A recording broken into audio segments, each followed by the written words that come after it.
नमस्कार. गुंजन रेसिपी मराठीमध्ये तुमचे खूप खूप स्वागत आहे. आज आपण शिल्लक राहिलेल्या चपातीपासून पोटभरीचा असा सर्वांना आवडेल, मागून खातील असा नाश्त्याचा प्रकार पाहणार आहोत. त्यासाठी हा व्हिडिओ शेवटपर्यंत नक्की पहा. इथं 2 ते 2.5 चपात्या शिल्लक राहिलेल्या आहेत. आता आपण याचे तुकडे करून घेऊया.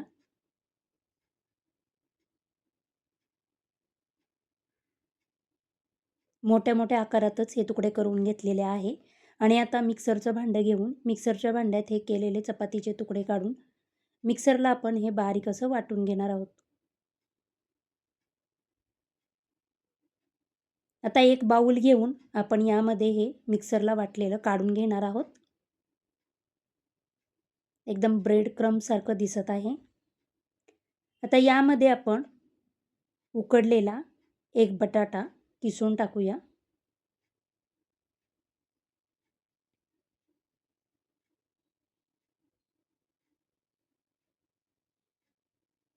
2 चमचे बेसन पीठ,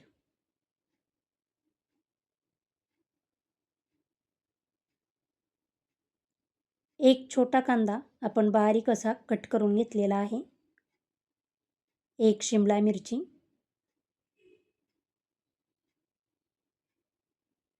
1 चमचा लाल तिखट,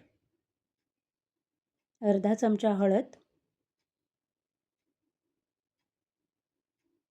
1 चमचा धणा पावडर,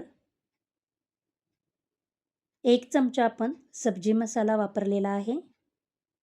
सब्जी मसाला नसेल तर तुम्ही सांबर मसाला वगैरे टाकला तरीही चालेल. हातावर ओवा आपण क्रश करून टाकून घेऊया. कोथिंबीर, चवीनुसार मीठ,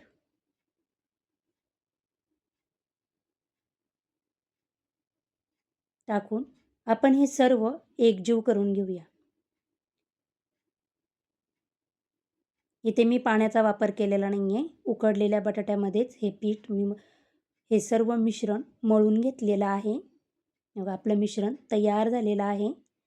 आता आपण ह्याचे लगेचच हव्या त्या आकारात कटलेट वळवून घेऊया.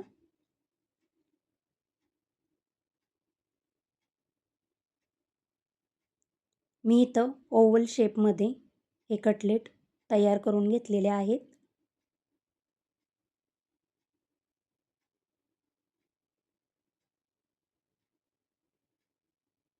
अशाच पद्धतीने आपण सर्व कटलेट तयार करून घेणार आहोत.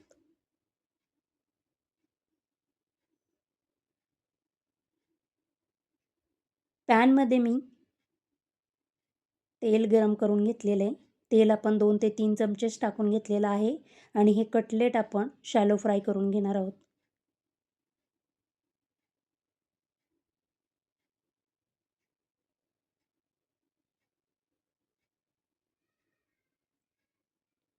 गॅसची फ्लेम एकदम लो ठेवायची आणि मस्त असं क्रिस्पी होईपर्यंत आपण हे कटलेट एक बाजू खरपूस होईपर्यंत आपण पलटी मारणार नाही.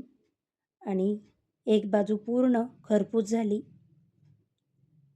की 5 मिनिटाने आपण हे पलटी मारून घेऊया.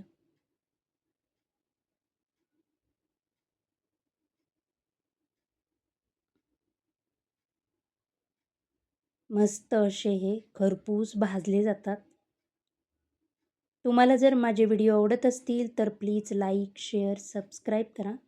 याबरोबर आपण केचप किंवा कोथिंबीर पुदिन्याच्या चटणीबरोबर आपण हे खाऊ शकतो. चवीला खूप छान किंवा भन्नाट लागतात. एकदा नक्की करून पहा. आपले शिल्लक राहिलेल्या चपातीपासून आपण ही मस्त असे पोटभरीचे कटलेट तयार केले आहेत.